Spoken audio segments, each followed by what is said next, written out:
Glória a Deus, aleluia. Paz do Senhor, meus irmãos. Glória a Deus. Queridos, eu quero convidá-los a abrirem vossas Bíblias no livro de Isaías, capítulo 40. Isaías, capítulo 40. Hoje nós estaremos realizando o nosso 8º estudo sobre o livro de Isaías, e o nosso estudo será sobre os capítulos 40 a 45 do livro deste profeta. São capítulos importantíssimos para a nossa fé, né? E o tema do nosso estudo, o estudo desses capítulos, nós colocamos um tema que é o seguinte: o poder soberano de Deus para salvar. O nosso texto áureo se encontra em Isaías capítulo 40, versículo 28, que diz: Não sabeis, não ouvistes, que o eterno Deus, o Senhor, o Criador dos fins da terra, nem se cansa, nem se fadiga, não se pode esquadrinhar o seu entendimento. A nossa verdade prática diz: a verdadeira salvação vem de Deus. Ele é soberano sobre toda a criação e digno da nossa adoração. Nós leremos agora o capítulo 40, versículo 12 ao 31. É uma leitura um pouco longa, todavia ela é necessária para a nossa compreensão do tema desse nosso estudo, desses capítulos que nós abordaremos aqui. Como é de costume, eu irei ler um versículo, os irmãos o outro após mim, até nós terminarmos a leitura sugerida. Isaías 40, versículo 12 ao 31. Quem na concha de sua mão mediu as águas e tomou a medida dos céus a palmos? Quem recolheu na terça parte de um efa o pó da terra e pesou os montes em romana e os outeiros em balanças de precisão?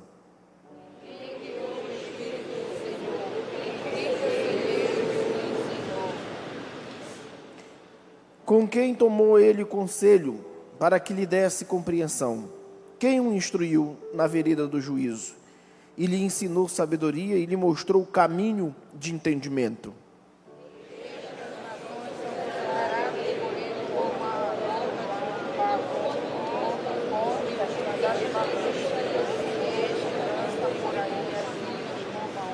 Nem todo o Líbano basta para queimar, nem os seus animais para um holocausto.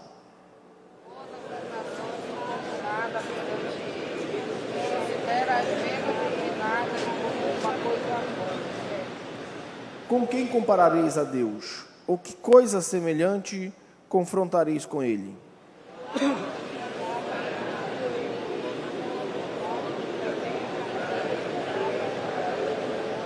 O sacerdote idólatra escolhe madeira que não se corrompe e busca um artífice perito para assentar uma imagem esculpida que não oscile.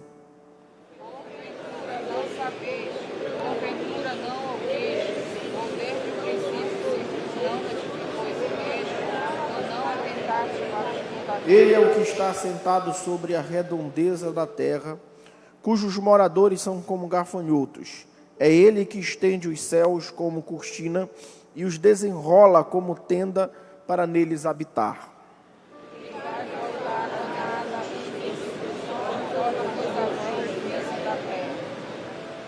Mal foram plantados e semeados, mal se arraigou na terra o seu tronco, já se secam quando um sopro passa por eles, e uma tempestade os leva como palha.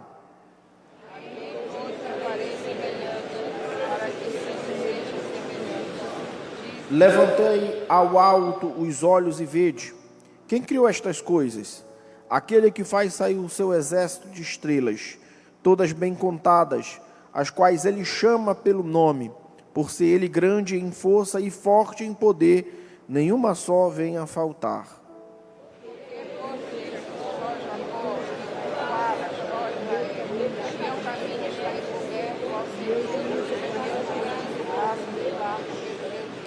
Não sabes, não ouvistes que o eterno Deus, o Senhor, o Criador dos fins da terra, nem se cansa, nem se fatiga, não se pode esquadrinhar o seu entendimento.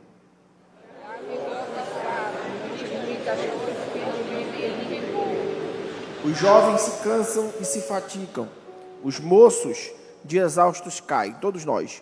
Mas os que esperam no Senhor renovam suas forças, sobem com asas como águia, correm e não se cansam, caminham e não se fatigam. Pai, fala conosco através da tua palavra, em nome de Jesus, amém, amém. Os irmãos podem assentar-se, glorificando e exaltando ao nome do Senhor, nosso Deus. Queridos, nós temos aqui alguns minutos para estudarmos estes capítulos, né? Eu sei que muitas pontas soltas talvez fiquem na nossa explicação, porque são 5 capítulos e 5 excelentes capítulos, extensos capítulos para a nossa meditação.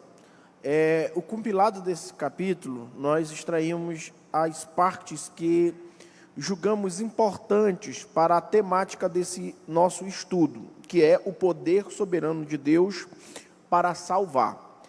É importante, antes de tudo, nós entendermos que o capítulo de número 40, ou a partir do capítulo de número 40, nós teremos, a partir de agora, aquilo que nós chamamos de a segunda divisão do livro do profeta Isaías.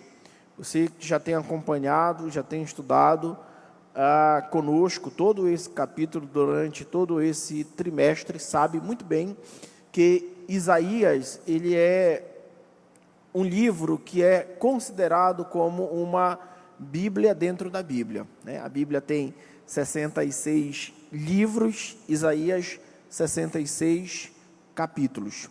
A Bíblia é dividida em 2 partes, né? A primeira delas, o Antigo Testamento, que tem os seus 39 livros, e o Novo Testamento, que tem os seus 27 livros. Isaías também é dividido em 2 partes. Aquilo que é chamado de Isaías, que vai de Isaías 1, né, que vai do capítulo 1 até o capítulo de número 39, e a outra parte que vai do capítulo 40 até o 66.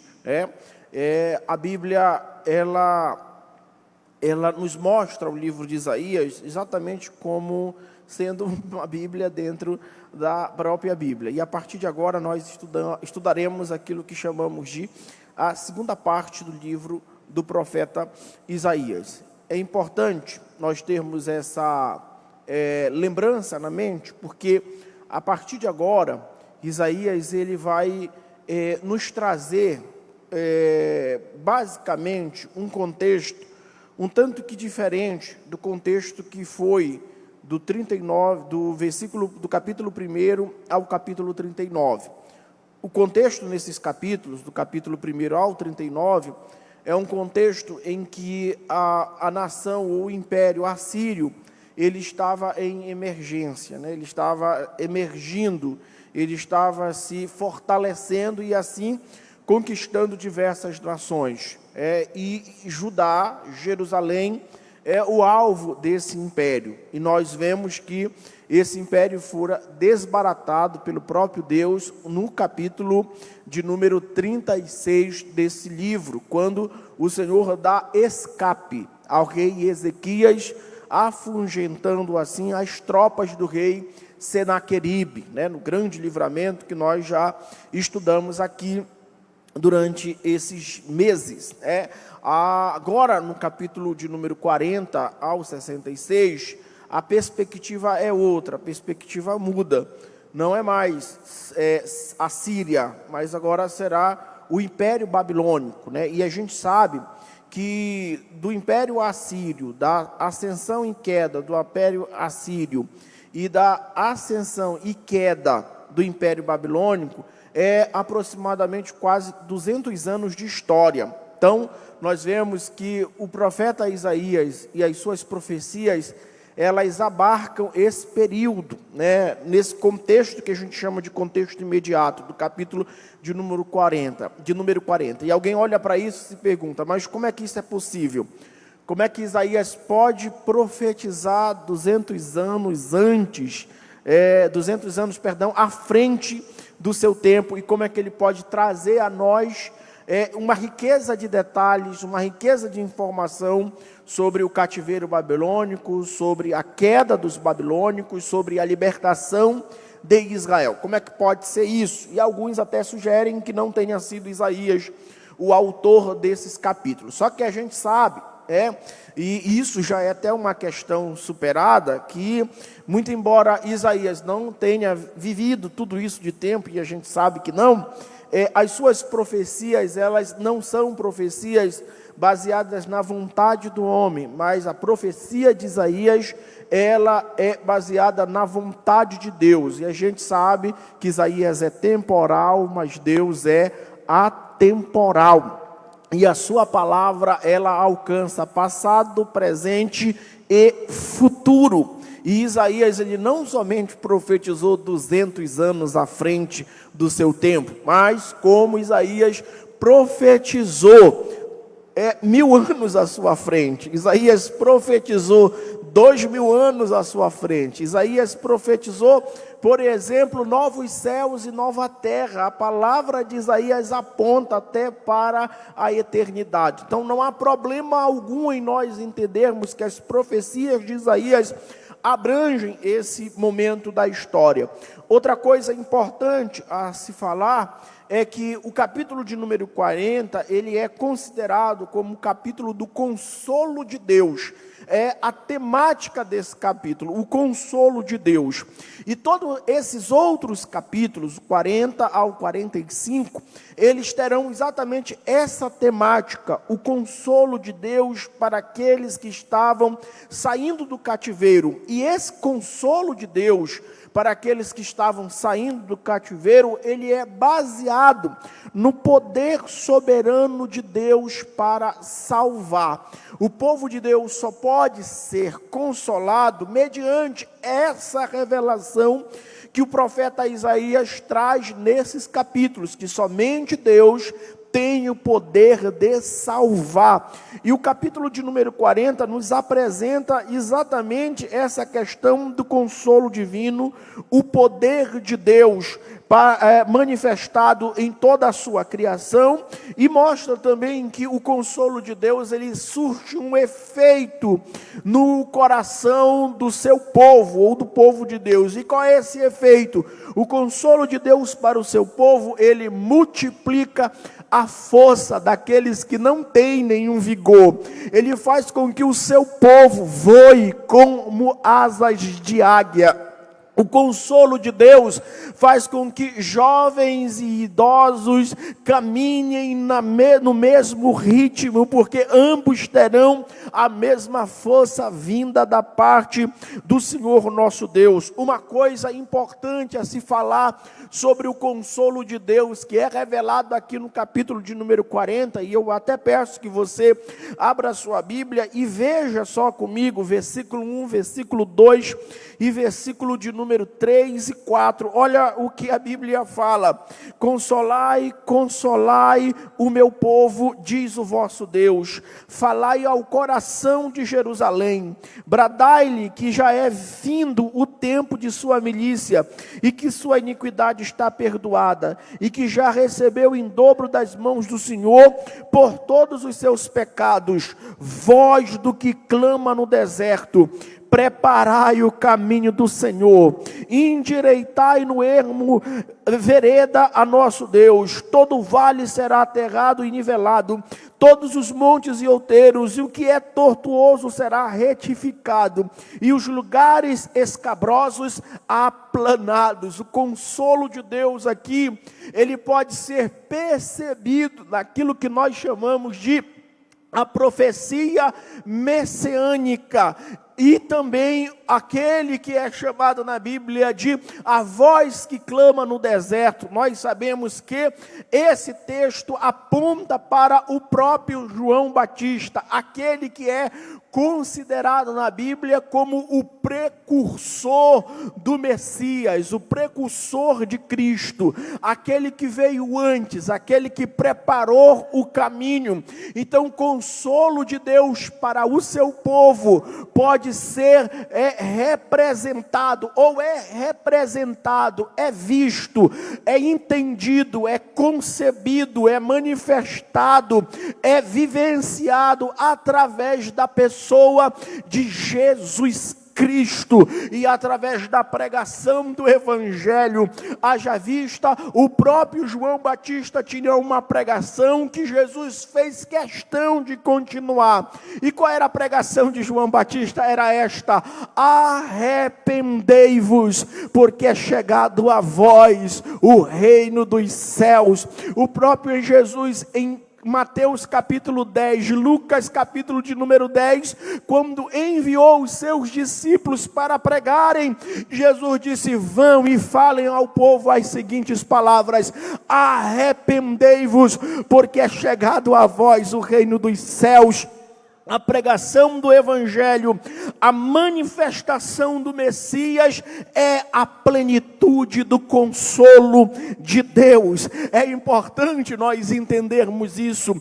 E quando nós falamos também de consolo de Deus, é importante lembrar que Deus, Ele tem o poder sobre toda a sua criação. Ou seja, Deus está no controle de toda a sua criação.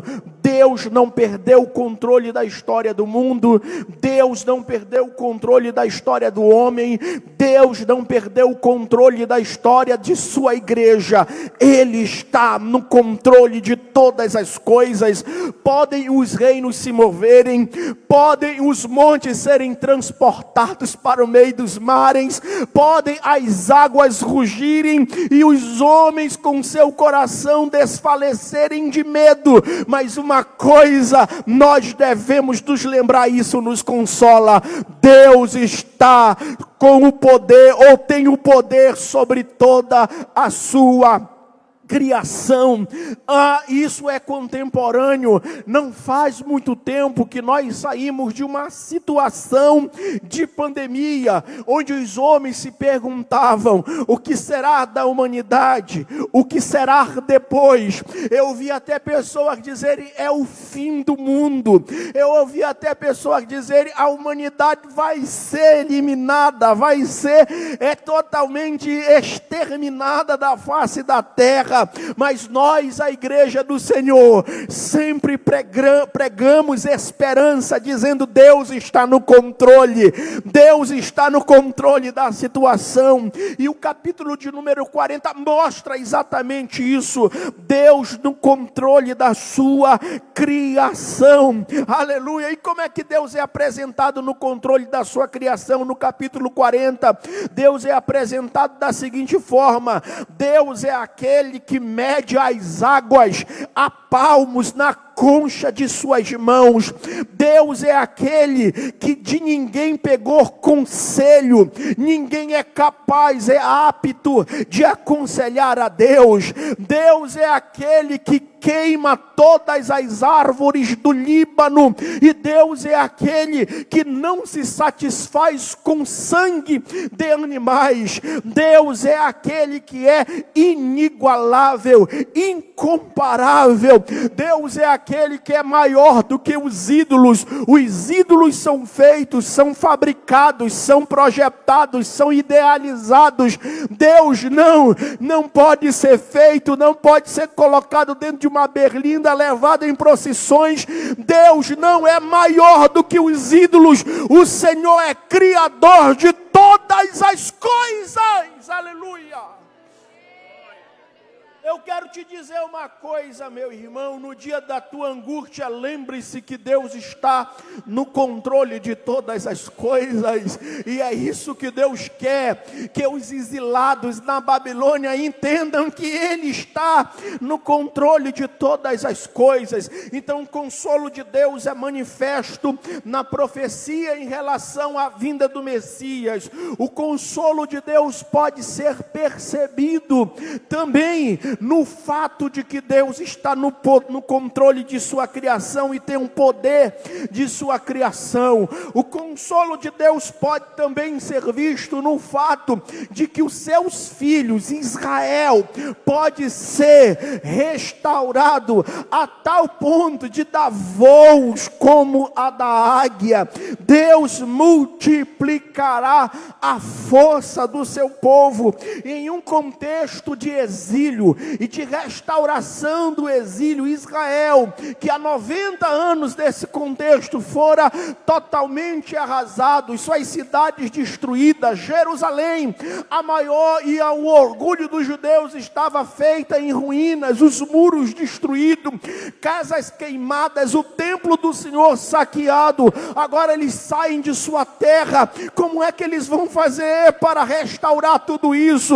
Aí a palavra do Senhor diz: olha, os jovens caminham e se cansam, os moços de exausto caem, mas eu quero dizer que aqueles que esperam no Senhor renovarão as suas forças, ou seja, farão o improvável, alcançarão o impossível, e o nome do Senhor será glorificado, ou seja, é o consolo de Deus para o seu povo. Aleluia. Então Deus é soberano, e Ele é soberano para consolar, e Ele consola através do Messias, da pregação do Messias, do fato de que Ele está no poder de todas as coisas, e Ele dá força para que o seu povo desempenhe uma grande missão. Agora é interessante que quando nós falamos sobre salvação, é importante nós dizermos uma coisa, que salvação é uma obra única e exclusiva de Deus no homem.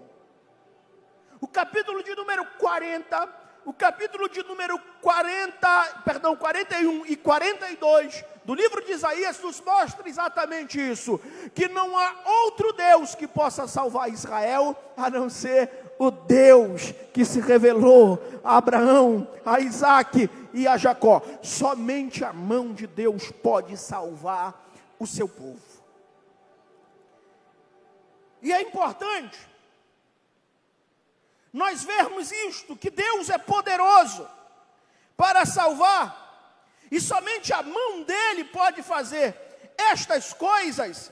Nós vemos que o Senhor, Ele diz no capítulo de número 40, versículo de número 1 em diante, olha as palavras do profeta, da parte do Senhor para o seu povo, diz assim: calai-vos perante mim, ó ilhas, e os povos renovem as suas forças, cheguem-se e então falem, cheguemo-nos e pleiteemos juntos.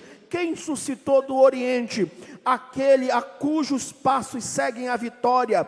Quem faz que as nações se lhe submetam? E quem ele calque aos pés os reis? E que com a sua espada os transforme em pó? E com o seu arco em palha que o vento arrebata? Persegue-o e passe adiante em segurança, por uma vereda que os seus pés jamais trilharam. Quem fez e executou tudo isso? Aquele que desde o princípio tem chamado as gerações à existência.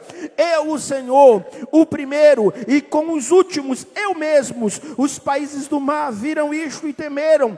Os fins da terra tremeram, aproximaram-se e vieram. Um ao outro ajudou o seu próximo e disse: sê forte. Assim o artífice anima o ourives, e o que alisa com o martelo, e o que bate na bigorna, dizendo: da soldadura está bem feito. Então com pregos fixa o ídolo para que não oscile. Mas tu, ó Israel, servo meu, tu, Jacó, a quem elegi, descendente de Abraão, meu amigo, tu, a quem tomei das extremidades da terra, e chamei desde os seus cantos mais remotos, e a quem disse: tu és meu servo, eu te escolhi e não te rejeitei. Não temas, porque eu sou contigo.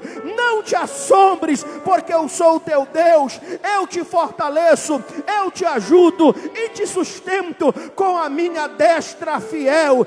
Eis que envergonhados e confundidos serão todos os que estão indignados contra ti, serão reduzidos a nada. Os que contendem contigo perecerão. Aos que pelejarem contra ti, buscá-lo-ás, porém não os acharás. Serão reduzidos a nada e a coisa de nenhum valor os que fazem guerra contra ti, porque eu, o Senhor teu Deus, te tomo pela tua mão direita e te digo: não temas, não temas, ó vermezinho de Jacó, povozinho de Israel, eu te ajudo, diz o Senhor, o teu Redentor, o Santo de Israel. Ou seja, somente Deus, somente a mão de Deus tem o poder de nos salvar.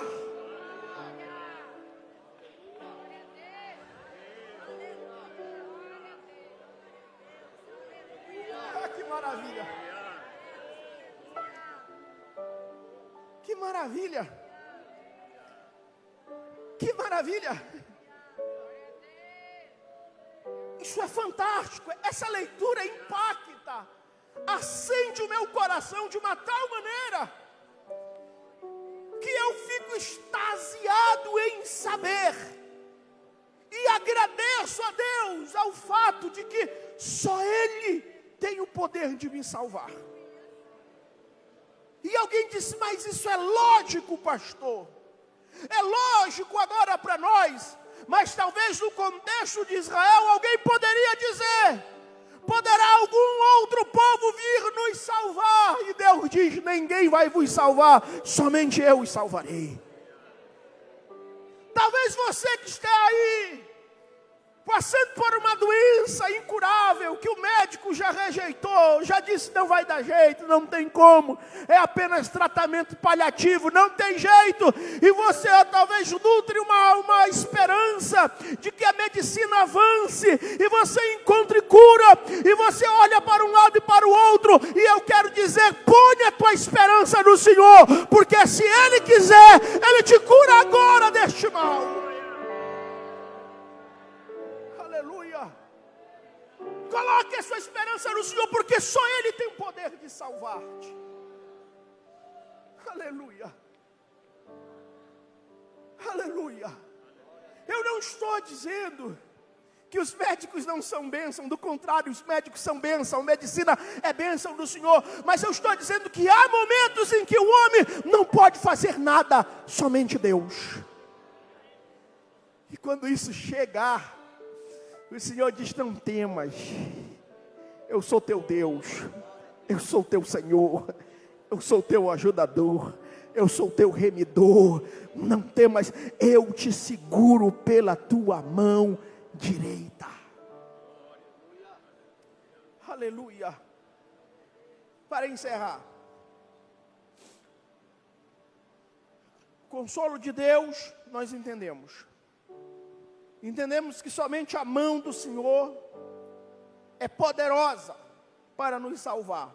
Por último, vemos que o Senhor, aqui nesses capítulos, Ele traz a temática do Messias. E o Messias, ele será entendido como aquele que é chamado de o servo do Senhor. E há nuances nesse texto em relação ao servo do Senhor, mas ambas as nuances, todas elas, apontam para Cristo.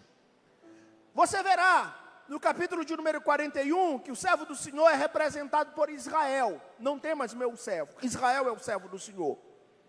No capítulo de número 42, o servo do Senhor, ele assume um papel mais eterno, com características mais eternas e transcendentes. Então esse servo do Senhor diretamente aponta para o próprio Cristo. Agora, o servo do Senhor, por exemplo, no 45, ele é representado pela figura política de um homem chamado Ciro, que será o grande libertador, o grande conquistador. Então, essas nuances, a temática do servo do Senhor é evidente nesses capítulos, mas o servo do Senhor pode ser percebido dessas maneiras, mas ambas as maneiras apontam para Cristo. Então nós vemos que o Senhor, Ele tem um projeto de salvação, e esse projeto de salvação passa exclusivamente por Cristo. Ninguém pode se salvar a não ser por Cristo. Ninguém pode alcançar perdão dos seus pecados a não ser por Cristo. Ninguém pode falar com Deus a não ser mediante a obra de Cristo. Então o poder de Deus soberano para salvar se manifesta no seu consolo, se manifesta na verdade de que Deus é o único que pode nos salvar, e muito mais que isso, se manifesta na presença do próprio Jesus, seu Filho. Quantos podem glorificar o nome do Senhor Jesus?